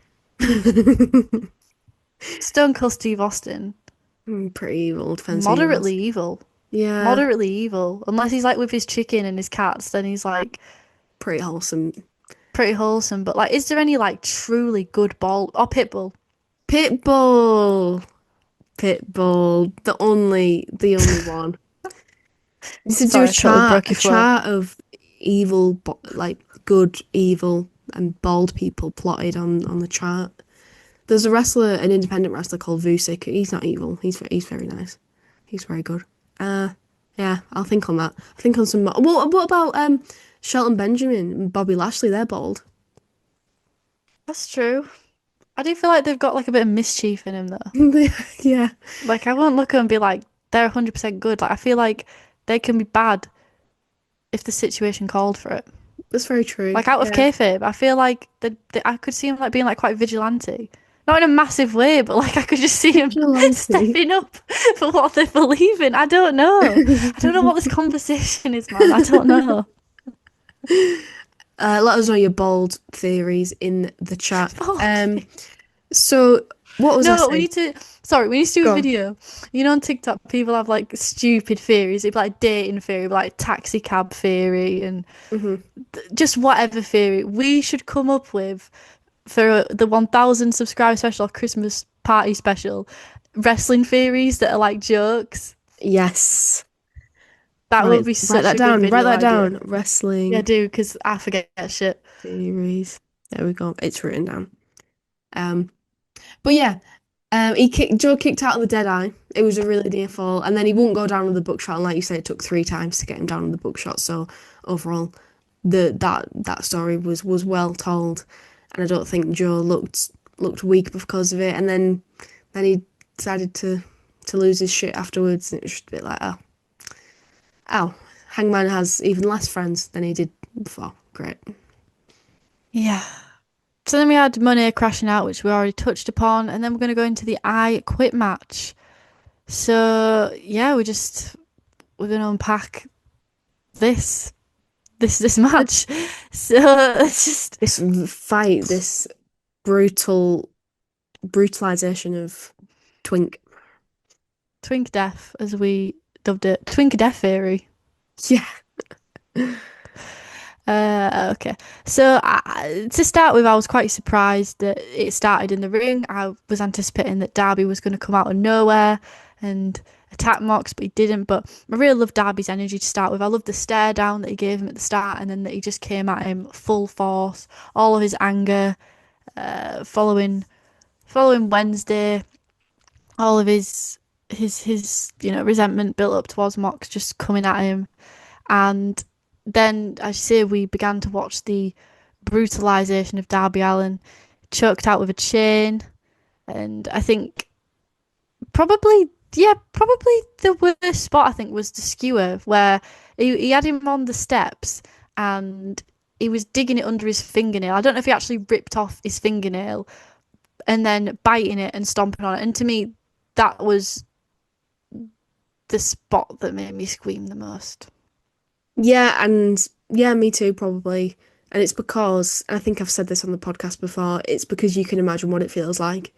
Everyone Yeah. can imagine what it feels like. Well, because we've all had something stuck under our fingernail, how much that hurts. We got like a hangnail or something, and it's just really fucking painful for no reason. So it's like you can just imagine that times a million. It's visceral. It's like palpable. So that makes it worse than a big extreme sport sometimes because you can't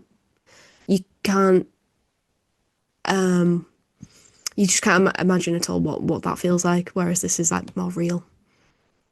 I will say though, with Mox though, I never feel, even when he's doing the worst things, I always feel like his opponents are safe with him because he always does Yeah, yeah, these yeah. violent spots so like confidently, like he knows what he's doing. Like So when true. he did he had the skewer spot done to himself, and then when he did it onto others, like it just feels like he knows what he's doing. Like even when he's doing awful shit, I don't think, oh, this could This go could wrong. go wrong, yeah.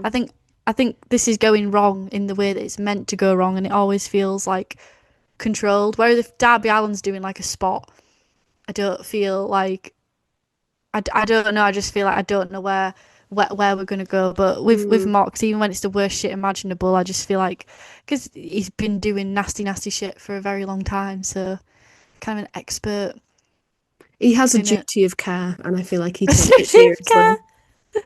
He has a duty of care. Yes, he does. Yes. So then we had Darby hanging Mox with the AEW flag that he'd taken up to Mount Everest, which is just hilarious. Like you can just Mm. imagine he's going. What are those people called? The Sherpas. He's going up there with like the Sherpas, probably making a Sherpa carry it, and like they're just thinking, what is this crazy white man doing? Did you hear as well that, he wanted to break the world record for the Yes, highest kickflip? and they didn't Yeah. accept it. Because he didn't tell, like, Guinness World Records that he was going to do it, because they need to take someone with them to, like, validate it. It's a whole, Yeah, it's a whole obviously. process, and he just didn't. Obviously. And he's like, oh, whatever, fuck you guys. That's very on brand Lol. for him. But yeah, when he was choking him, he was hanging in like the hangman spot with the flag. I thought that was very poetic, and Moxley, Absolutely. but he poked his eyes to get out of it, and I thought it was going to have maybe a little bit more significance than that. I thought maybe that was going to be the ending, but I guess that would have been, to use the same metaphor, reheating the naturals, which we didn't need to do. But I liked that they used that.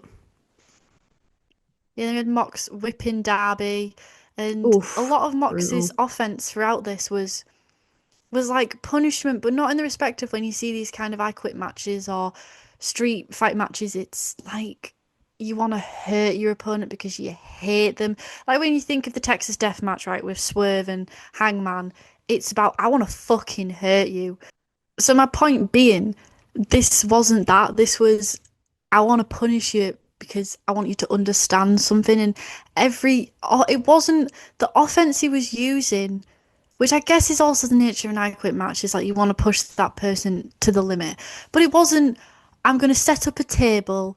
And I know he did go through a table, but it's like, I'm going to set up a table, then I'm going to powerbomb you through it, and then I'm going to wrestle you, and then I'm going to get a kendo stick, and I'm going to do the, do you know what I mean? It wasn't Yeah. like that. It wasn't a brawl. It wasn't a fight. It was, I want to systematically, psychologically break you down so that you can see my ideology.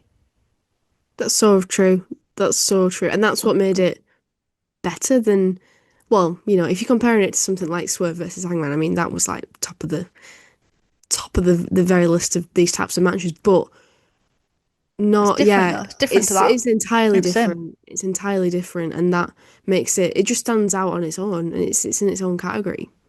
But equally homoerotic. Yeah, Both very exactly. gay. Yeah, so true. So true. That's the common thread. Yeah. The more violent the match, the more gay it is. Yeah, For some exactly. reason. Yeah. But yeah, then we had Darby using the spray, Mox bringing the taser out, curb stomp. The Death Riders not interfering but handing weapons, I thought was nice. I think they really understand now the balance of the Death Riders not intruding too deeply into the match, because it's like, yeah, I understand sometimes we were saying earlier today, FTR beating and cheating on Speedball, but it's different. Okay, I don't want to be. I'm here because I want to watch the I Quit match. I don't want to watch the Death Riders interfering too much, but I liked how they were just helping him and just accompanying him. I thought that was a Yeah. great balance that they had. Yeah, it was. And one of the main ways they got involved was at this early point was when Darby was bloody dousing him in lighter fluid and pulling him out of the way of that, because that is a genuinely perilous moment. Like, shit, get the fuck out of here. And of course, And it would stop makes him from Moxley that. look stronger. Yeah, I think it makes Mox look stronger because it's like, oh, he can hack his own battles, and yeah, I'm going to step in when he's about to get set on fucking fire. yeah, It makes him look a bit weak if they're just constantly trying to intervene. yeah. And then yeah, when Darby was launched by Claudio, that kind of spot is like, it's a cool spot. It's not intrusive. It's not doing too much. Brilliant. I mean, you can just, even if it made absolutely no sense, you can forgive it because it's the coolest spot ever. And I know we've seen it before, but oh my God, I just love it so much. There's something so satisfying about it. How does he throw a man that far with such ease and such precision, like we said before? A twink, not a man, a twink. True. But also, what you have to think about is, when we were kids and we were watching WWE and you put like your cousin in a fucking sharpshooter in the walls of Jericho. I know I did. Yeah. But like kids these days who watch AEW, are they going to be like picking the little brother up and launching him at like the table? Like, This is the thing, though, isn't it? Because Those kids at the front row, though, Yeah, I was yeah, pissing yeah. myself because as soon as I saw him at the start, I was like, "That is hilarious! Your parents have brought you to the front row of Darby Allin versus John Moxley I Yeah. Quit match. That is wild in It's the crazy best because way." it's rare as well that you'd see kids on the front row, especially behind the hard cam. So I do wonder if they were maybe someone's family or something, one of the wrestlers. I don't know. But anyway, yeah, because I was thinking watching this, Darby looked really cool. Like, he reminded me sort of Jeff Hardy, like really edgy, um, adrenaline junkie, and kids, not just kids, but also teenagers that look at him and want to emulate that. And then you just look at his moveset and the big bumps that he takes, and you're just like, oh God. Oh, there's some lives at stake here. Absolutely. But yeah, then we had he was pulled by Pac from the rubble, well, not the rubble because he like just bounced off the fucking thing, but from the commentary desk to the tables, which this part made me cringe the second most because I was just thinking, imagine the burn on your body while that's happening. Like that looked Yeah. really painful. Yeah, I know. Underrated offense right there. Yeah. Because I could feel it. hmm I could hmm feel my skin. So yeah, he was set up on the table, and then Moxley did the Death Rider through the table. Normally, I don't like how Darby's disproportionately punished or he takes the most offense, but in the sense of this match, it made a lot of sense, and I didn't have any issue with it whatsoever. Me neither, I was just enjoying it. I was just enjoying watching it. I weren't deep in it. I was just like, fuck yeah. Now what are you going to do to him? Set him on fire next. Mox says it's after he's done Death Rider table. He's like nobody cares, and he's screaming at the ref and he's screaming at Darby to quit because like, I don't want to do this anymore. Like I'm going to kill you. Like you need to Yeah. accept my way of doing things. You need to quit and submit. I'm not sure if I misheard him, but it sort of sounded like Moxley said, nobody cares about him. Nobody cares about him. He needs to quit. You need to quit. Like, nobody cares about him, but I care about him. Oh, yeah, that's what I You said. need to quit. That's what he said, word for word. Yeah. That isn't that crazy? Because I was like, what? Have I misheard him? But yeah, he said, I care about him. He needs to quit. Yeah, he actually cares, because that's the thing. This whole match is to bring him under his wing. It's to condition him. It's not to murder him. Like he doesn't Yeah, want that.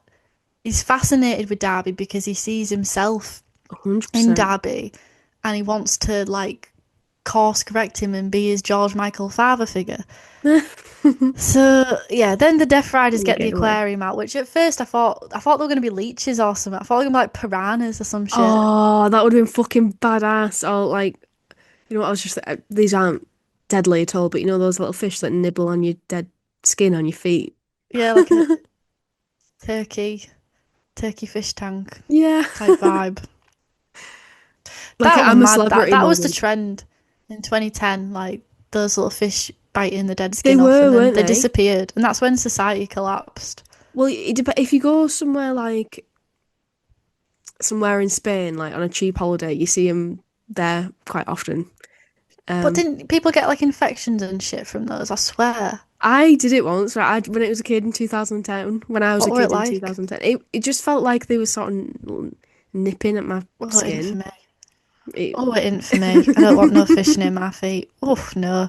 I remember when, kind of off topic, but we went to Florida and to like Aquatica. I don't know if it's still about, but like a water place, like with lazy rivers and stuff, but like with a lot of fish, and went into like one with like massive stingrays, and I had like a panic attack and started crying because it just freaked me the fuck out. Like I oh just God. know I mean, I'm not I meant to don't be in the blame water. you. If I was meant to be in the water, I'd I'll be be a a fish. fish, but I'm not a fish.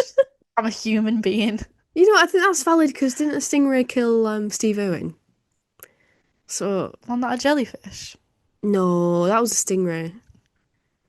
Definitely Damn. wasn't a jellyfish. And why are we talking about this? Oh yeah, because they brought a fish tank in the ring.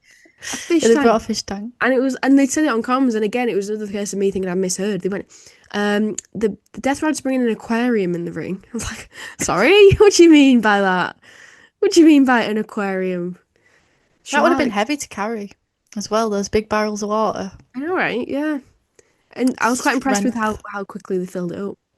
Yeah, very They efficient. didn't Very spill any efficient. of it either. So yeah, then they begin waterboarding him, and Mox is literally begging him. He's drowning him, and he's literally, which I think is really cool. I mean, for me, the spot was cool. I was into it because I've never seen it before, and so if I haven't Hmm. seen something before, it gets props for me for being innovative. And Being in the unique, midst of yeah. this, the lights go out, and Stinger comes down, which was really, really, really cool, really epic. Yeah. Really full circle moment. He And looked badass with his grey hair and his grey beard. yeah, He's hell yeah. aging gracefully. Speaking of, because we were talking about stingrays, Yeah, could have segued, could have all gone, we could have segued really smoothly there. it all fits together, guys. Don't question it. We're not going off on a tangent for no reason. We actually did that because of Sting and etc. Oh, I should have put scorpions in the fish tank. That would have been scary. It would have been like Just an I'm a celebrity trial, and then this Ant is and Deck exactly just what I trot was on in. about to say. Exactly what I was about to say. We're picturing more like a I'm a celebrity, get me out of here type torture rather than literally waterboarding. Um, but yeah, I love how Sting's legacy is the way he's been so Being Darby's careful. dad. Yeah, and like I think it's been a very graceful legacy. He rarely comes out, but when he does, it has meaning. Yeah. So he has the bat and he's smashing up the glass fish tank and he's hitting on Mox and then he hands the bat to Darby, which was very poetic. You know, it's like he's literally handing the bat on because, you know, he has a huge amount of admiration for Darby. He really does love him. So does Adam Copeland, the big Derby boys, big Derby Yeah. guys.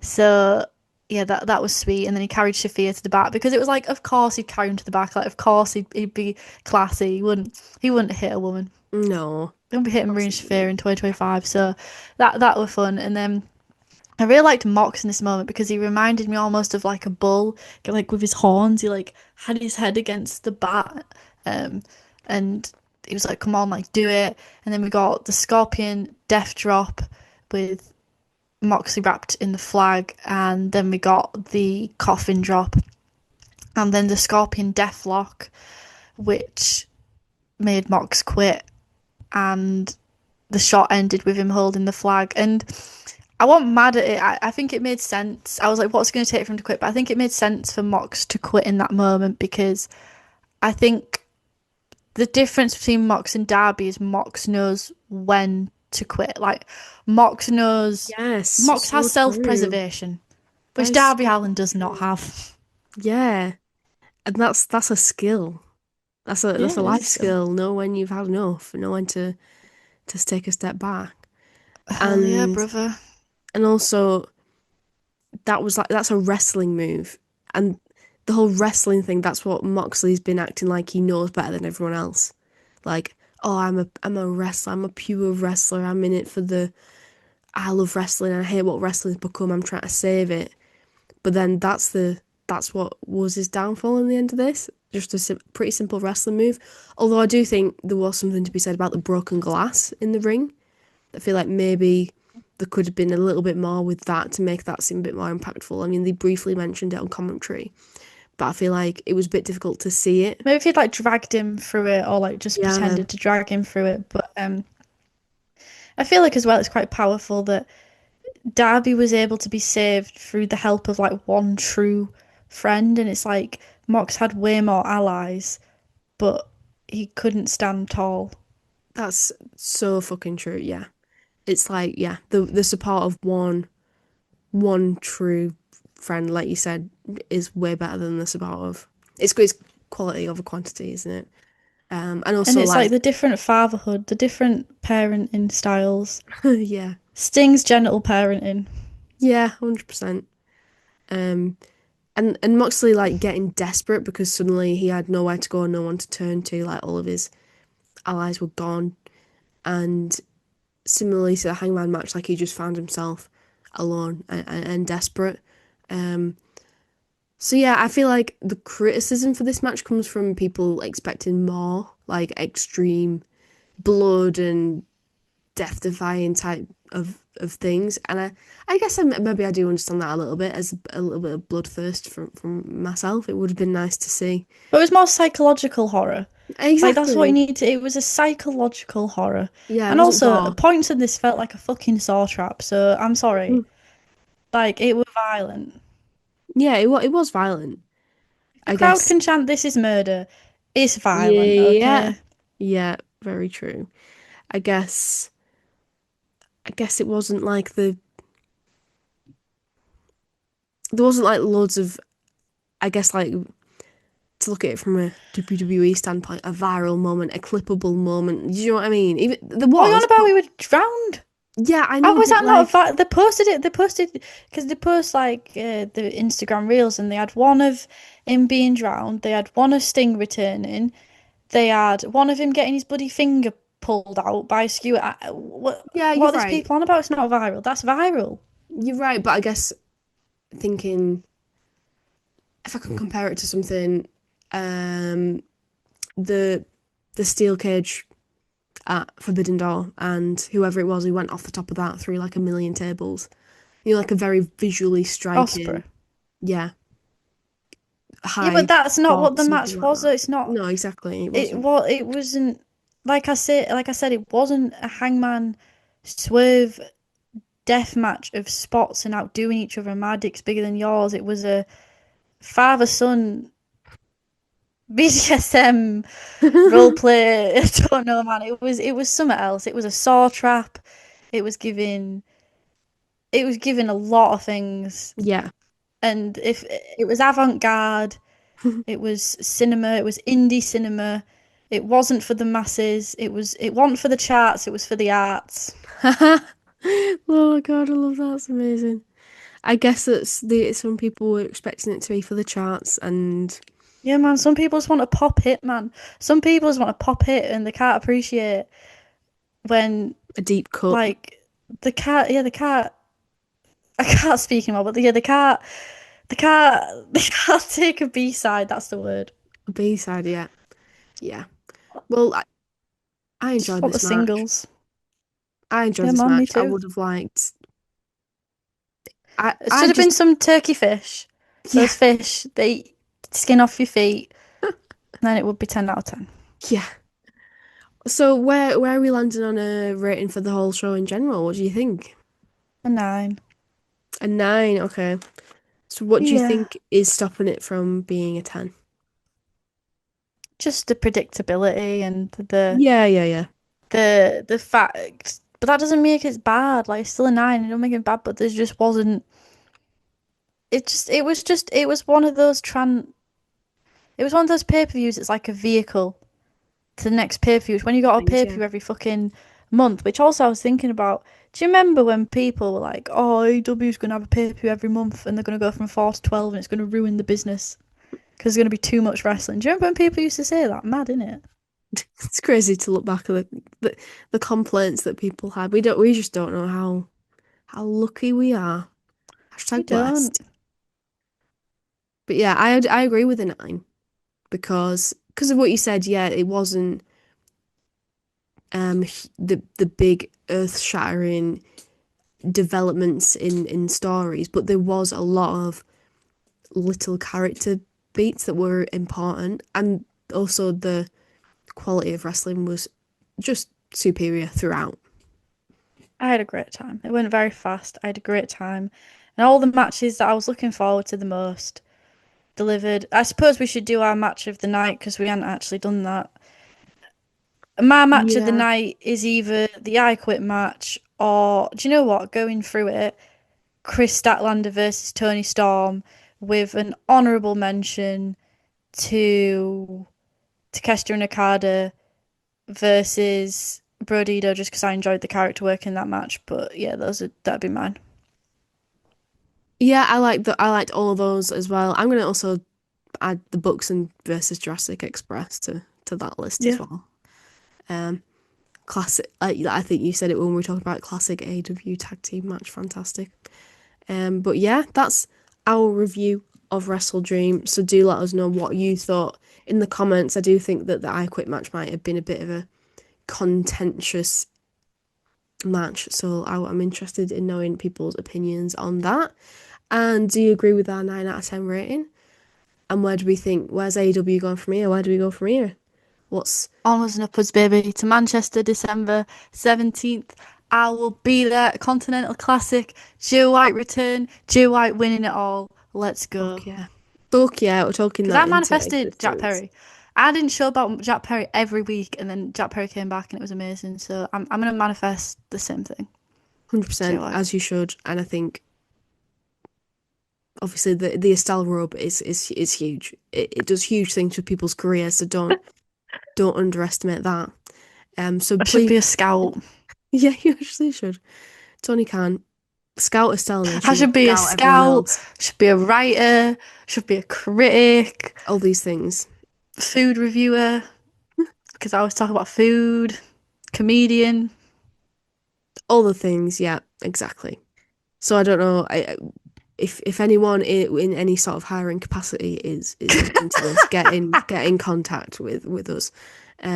So make sure you can do that by subscribing and following us on Spotify and leaving We're a so close to 5-star 1K. rating. Yeah, we're so super close to 1K. close to 1K subscribers on YouTube. So it would mean the world if you could hit the subscribe button if you haven't already. And yeah, and leave a like, leave a comment, let us know what you think. We read all the comments, we try our best to respond to them all as well. So get involved in the discussion, and thank you as always. I must bid you adieu, goodbye, and good night, bad. I wish you died in the womb!